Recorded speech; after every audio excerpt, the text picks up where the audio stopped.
जी। Twinkle Jain ji, Switzerland से। महाराज जी, क्या जीवन में केवल दुख ही हो तो ही भगवत भक्ति में वृद्धि होती है? जरूर, हम कहेंगे जरूर। अगर दुख नहीं है तो भगवत चरणारविंद में जो समर्पण होना चाहिए वो नहीं हो पाता है। जरूरी है। किसका प्रश्न है? हाँ, जरूरी है।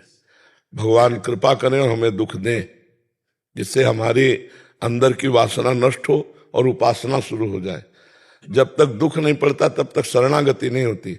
द्रौपदी जी अपने को भगवान का भक्ता मानती थी, लेकिन असली भक्ति का रंग आया तब जब दुख पड़ा और सभा में उनके साथ अभद्र व्यवहार होने की बात हुई, तो उनको जो भरोसा था वो असली में श्री कृष्ण का भरोसा पूरा नहीं था।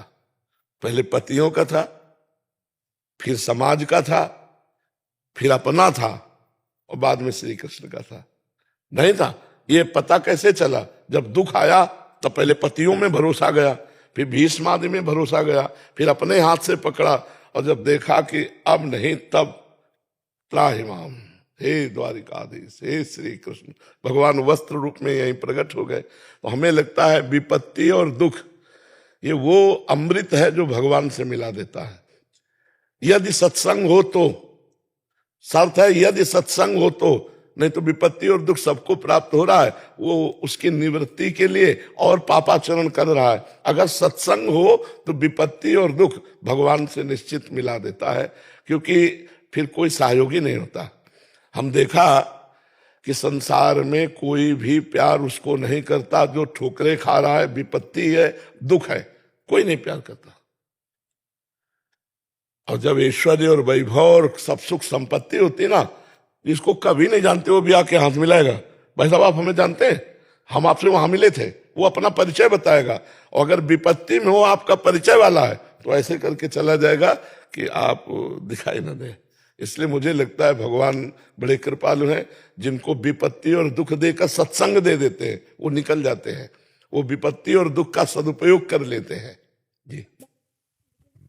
सत्संग पहले आ गया, फिर धीरे धीरे जब दुख आए तो ऐसे लगा हाँ भगवान से और जुड़े, तो बिना मांगे सत्संग भी प्राप्त हुआ शंघाई में।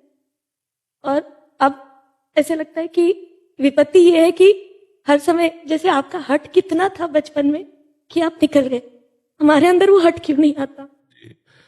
वो भगवान देते हैं, वो भगवान ही देते ना, वो भगवान ही अंदर से देते। और हम बताए आपको पूरा जीवन हो गया, पूरा जीवन हो गया, आज तक हमको ये दिखाई नहीं दिया कि यहां कोई प्यार करता है। आज तक नहीं दिखाई दिया मुझे कि यहां कोई प्यार करता है। मुझे केवल एक बात दिखाई देती है, यहां अपने सुख के लिए हम आपसे प्यार करते हैं। जरा इस शब्द पर विचार करो, आपके सुख के लिए जो हम करें उसे प्यार कहते हैं। आपसे जो हम सुख लेने की भावना से प्यार करते हैं उसे स्वार्थ कहते हैं। हमें यहां स्वार्थ दिखाई दिया, प्यार नहीं दिखाई दिया। बोलो, है प्यार भला? अपने सुख को लेकर हम आपसे प्यार करते हैं कि हम आपके बिना जी नहीं सकते, प्यार का शब्द है, हम आपके बिना जी नहीं सकते, लेकिन आपके बिना नहीं, अपनी स्वार्थ की पूर्ति के बिना नहीं जी सकते। नहीं तो उसकी स्वार्थ को ब्रेक लगा दो, जो स्वार्थ समझ रहा हो, फिर करो प्यार, तो फिर देखो उसका स्वरूप, देखो आ जाएगा, सामने आ जाएगा। जो स्वार्थ आप वो आप में देख रहा है उसमें आप ब्रेक लगा दो, आओ हम तुमसे प्यार करते हैं, करो हमसे प्यार, तो नजदीक नहीं आएगा, दिखाई नहीं देगा। महाराज, प्यार का असली स्वरूप क्या है? अपने प्राणों को भी समर्पित करके जिससे प्यार किया जाता है उसे सुख देना, सुख लेना नहीं। सुख देवे को चाव चित, सब सोहित निष्काम, इसे प्यार कहते हैं। सुख देवे को, सुख देने का ना, कहां है ऐसा? सुख देने का चाव कहां है? सुख लेने का चाव है। प्रभु जी, जो माता पिता हमसे करते हैं वो भी सब आता है। मोह, प्रेम नहीं। मोह, प्रेम बहुत ऊंची चीज है बच्चा। प्रेम जिस समय आ जाएगा वो अलग हो जाएगा। जैसे हम स्त्री से प्यार नहीं करते, काम, हम पुरुष से प्यार नहीं करते, काम, माता पिता का मोह, जितने भी संबंध, आसक्ति, राग, इनमें प्रेम नहीं है, प्रेम नहीं है। प्रेम सच्चिदानंद में है। अब तुम्हें उसकी अलग अलग व्याख्या दिखाएं। सुना था कुपुत्रो जायते क्वचिदप कुमाता न भवति, शास्त्रों में लिखा है। कितने ऐसे उदाहरण हैं कि माता पिता के द्वारा पुत्रों की हत्या हो गई। अपने स्वार्थ में जहां बाधा पड़ेगी वहां अलग बात है। अगर वो कुतिया भी अपने बच्चे को प्यार करती है, सुकरी भी अपने बच्चे को प्यार करती है, पक्षी भी अपने बच्चे को प्यार, लेकिन प्यार नहीं, मोह में बंधे हुए। प्रेम एक विशुद्ध भगवदानंद है। प्रेम हो जाए तो फिर क्या, इसीलिए तो चराचर जगत से प्रेम करो, कभी कोई बाधा नहीं। लेकिन प्रेम कहां कोई करता है? स्वार्थ के वशीभूत मोह में बंधे हुए। और मोह गए बिनु राम पद होई न दृढ़ अनुराग। अनुराग माने प्रेम। जब तक मोह है तब तक प्रेम नहीं हो सकता, और वो मोह होता है बच्चा, प्रेम नहीं होता। नहीं, सबको भगवत प्राप्ति हो जाए कि नहीं हो जाए? महाराज जी, प्रेम का भाव सबके लिए एक जैसा होना चाहिए कि उसमें जैसे अपनेपन में ज्यादा प्रेम होता है या फिर पढ़ाई में नहीं होता?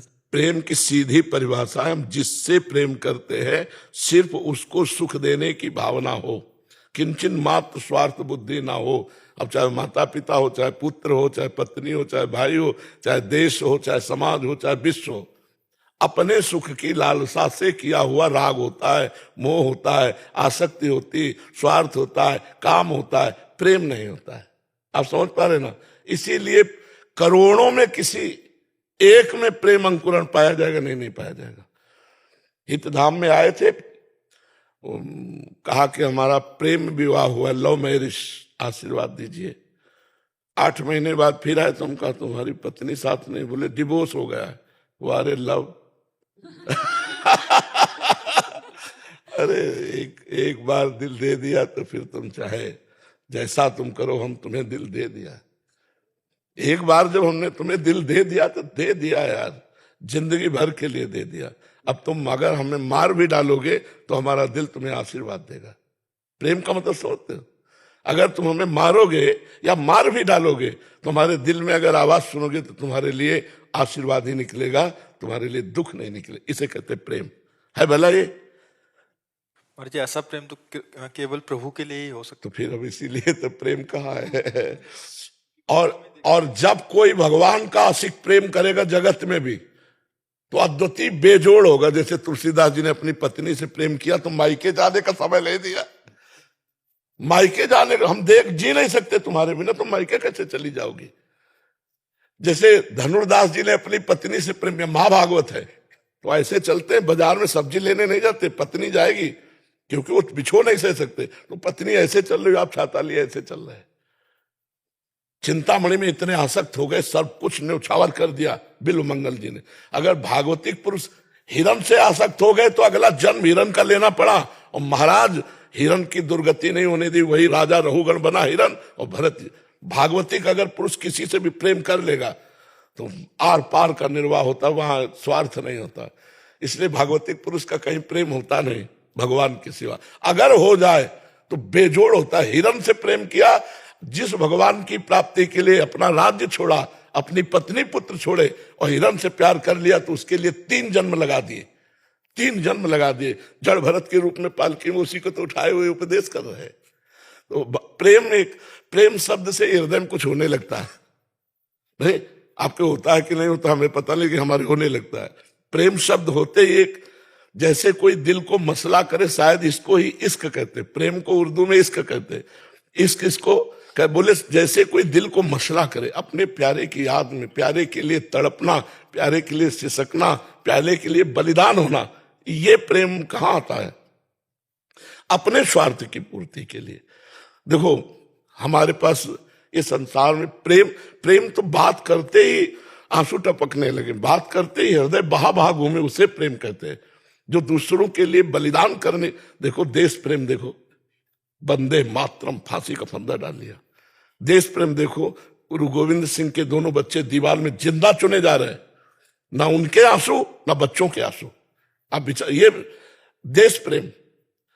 कहीं भी प्रेम की बात आती है तो वहां बलिदान होता है, प्रेम बलिदान मांगता है। लेकिन हम प्रेम का नाटक करते हैं, प्रेम नहीं। प्रेम ना हम भगवान से कर पाते ना इंसान से कर पाते। अगर हम डट के किसी इंसान में भी भगवत भाव करके प्यार कर ले तो हमारा मंगल हो जाए। माता में भगवान देख ले, पिता में भगवान देख ले, पत्नी में भगवान देख ले, तो भगवान तो है ही सब में। हमारा काम बन जाए, लेकिन हम स्वार्थी पुरुष भगवान न देख करके अपनी वासनाओं की पूर्ति चाहते हैं और उसे नाम दे देते हैं प्रेम। जी एक प्रश्न था। माता जो अपने पुत्र को प्रेम करती है, मोह करती है, वो प्रेम है या लोभ है उसका? नहीं, लोभ भी नहीं कह सकते। मानो मनुष्य माता तो थोड़ा बुद्धि रखती है, हम पशु पक्षियों के भी कहा, वो क्या अपने बच्चे से प्रेम नहीं करते? उसका क्या चिंतन होता है क्या कि आगे चल के मुझे पोषित करेगा? ऐसा भी नहीं चिंतन होता पक्षियों का, पशुओं का। वो मोह होता ही है। वो अपने बच्चे के लिए अपने प्राण दे सकती है, उसका कोई स्वार्थ नहीं दिखाई दे रहा, लेकिन उसे मोह कहते हैं। महाराज जी, लेकिन अगर उसी मोह की वजह से बच्चा अगर अनुशासनहीन होता है या कुछ गलत दिशाओं में जाता है, वो एक अलग चैप्टर हो गया, वो एक अलग चैप्टर हो गया। पिता अगर बोलता है कि भाई आप अनुशासन में आइए और इसकी वजह से अगर नहीं, आप नहीं समझ, अब पटरी दूसरी हो गई। अनुशासन शब्द लाने के लिए अब वो व्यवहार शब्द आ गया। हम तो केवल उस राग की बात कर रहे जो लगाव है, जो लगाव है। हम अब पटरी दूसरी हो जाएगा, उसकी चर्चा दूसरे रूप में होने लगेगी। हमारा सिर्फ लगाव से कि जो विविध प्रकार का लगाव है, यदि इसे प्रेम में बदल दिया जाए तो भगवान की प्राप्ति हो जाए। पत्नी अपने पति को भगवान समझे, पति अपनी पत्नी में भगवान को देखे, माता पिता पुत्र में भगवान को देखे, पुत्र माता पिता में भगवान। अभी देखो कितना आनंदमय गृहस्थी हो जाए, लेकिन स्वार्थ। महाराज जी, देखना और वर्तना अलग अलग हो जाए। हाँ, बर्तन केवल देखने की बात कह रहे हैं। वर्तन पूरा वैसा ही होगा। तन पत्नी को पत्नी माना जाएगा, माँ को माँ माना जाएगा, बहन को बहन माना जाएगा, बेटी को बेटी माना जाएगा। चारों स्त्री स्वरूप है, बर्ताव चारों के अलग होंगे, लेकिन चारों में भगवान को देखना। हमने कहा है पंडिता समदर्शिना न कि वर्तिना। जो पत्नी के साथ व्यवहार करते हो बहन के साथ थोड़ी करेंगे, जो बहन के साथ व्यवहार करते हो पत्नी के साथ थोड़ी करेंगे। चारों स्त्री शरीर है, माँ, बेटी, बहन और पत्नी, चारों स्त्री शरीर, लेकिन चारों से बर्ताव अलग अलग होगा, पर दर्शन एक होगा। चारों में श्री भगवान विराजमान है।